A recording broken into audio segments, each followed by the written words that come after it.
Jhansi Kanpur highway पर हुए भीषण सड़क हादसे में माफिया अतीक अहमद के सबसे छोटे बेटे अबान अहमद की मौत हो गई। 3 साल में अतीक अहमद के परिवार पर तीसरी बार बड़ी मुसीबत आई है। पहले बेटे असद का एनकाउंटर और फिर अतीक अशरफ की हत्या के बाद अब सड़क हादसे में अबान की जान गई। नमस्कार, मैं हूं परली और आप देख रहे हैं आपका अपना न्यूज चैनल सत्य सर्वोच्च।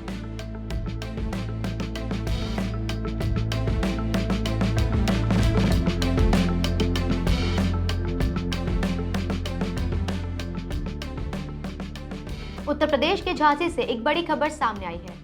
माफिया और पूर्व सांसद अतीक अहमद के सबसे छोटे बेटे अबान अहमद की एक दर्दनाक सड़क हादसे में मौत हो गई। ये हादसा उस समय हुआ जब अबान अपने कुछ साथियों के साथ प्रयागराज से झांसी जा रहा था। उसका मकसद झांसी जेल में बंद अपने बड़े भाई अली अहमद से मुलाकात करना था, लेकिन वह अपने भाई तक पहुंच ही नहीं सका। जानकारी के मुताबिक यह हादसा 6 अगस्त 2026 की सुबह करीब 10:30 बजे झांसी कानपुर हाईवे पर हुआ। पुलिस के अनुसार जब उनकी क्रेटा कार पूंछ थाना क्षेत्र के खिल्ली गांव के पास पहुंची, तब अचानक एक जानवर सड़क पर आ गया। ड्राइवर ने उसे बचाने की कोशिश की, लेकिन कार का संतुलन बिगड़ गया और वे डिवाइडर से जा टकराई। टक्कर इतनी जोरदार थी कि कार के आगे बैठे अबान अहमद और उसके साथी सोनू खान के सिर में गंभीर चोट लगी। दोनों ने मौके पर ही दम तोड़ दिया। वहीं कार में मौजूद एजम, मोहम्मद जैद और उमर अहमद घायल हो गए, जिन्हें इलाज के लिए अस्पताल में भर्ती कराया गया। अबान की मौत के साथ ही अतीक अहमद के परिवार पर एक और बड़ा दुख टूट पड़ा है। पिछले 3 वर्षों में इस परिवार ने लगातार कई बड़े हादसे देखे हैं। सबसे पहले बात करते हैं 13 अप्रैल 2023 की। इस दिन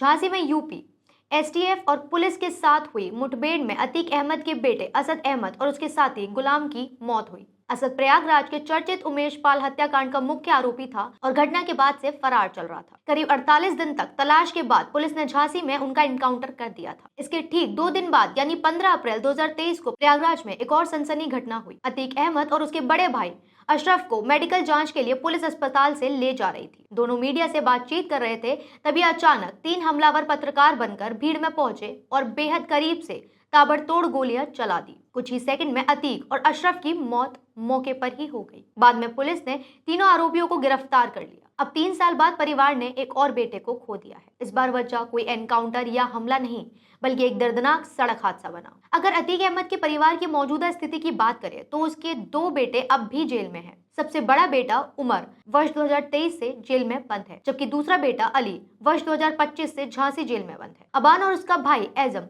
उस समय नाबालिग थे जब अतीक और अशरफ की हत्या हुई थी। बाद में दोनों की देखरेख उनकी बुआ को सौंपी गई थी। अतीक अहमद का नाम उत्तर प्रदेश के सबसे चर्चित माफियाओं में गिना जाता था। उसके खिलाफ हत्या, रंगदारी, अपहरण, जमीन कब्जे जैसे 100 से ज्यादा आपराधिक मामले दर्ज थे। अपराध की दुनिया से राजनीति तक पहुंचने वाले अतीक ने 5 बार विधायक और 1 बार सांसद के रूप में भी काम किया था। वहीं अतीक की पत्नी शाइस्ता परवीन अब भी उमेश पाल हत्याकांड में वांछित है। पुलिस ने उनकी गिरफ्तारी पर इनाम भी घोषित किया हुआ है। बताया जाता है कि वह लंबे समय से फरार है। इससे पहले भी वह अपने बेटे असद और पति अतीक अहमद के अंतिम संस्कार में शामिल नहीं हुई थी। अब अबान की मौत के बाद भी माना जा रहा है कि शाइस्ता परवीन अंतिम संस्कार में शामिल नहीं होंगी। सुरक्षा कारणों से जेल में बंद बड़े भाई उमर और अली के भी अंतिम संस्कार में शामिल होने की संभावना बेहद कम बताई जा रही है। केवल उसका भाई एजम ही अंतिम संस्कार में मौजूद रह सकता है। एक समय में उत्तर प्रदेश की राजनीति और अपराध जगत में जिस अतीक अहमद का दबदबा था, आज उसी परिवार पर लगातार दुखों का पहाड़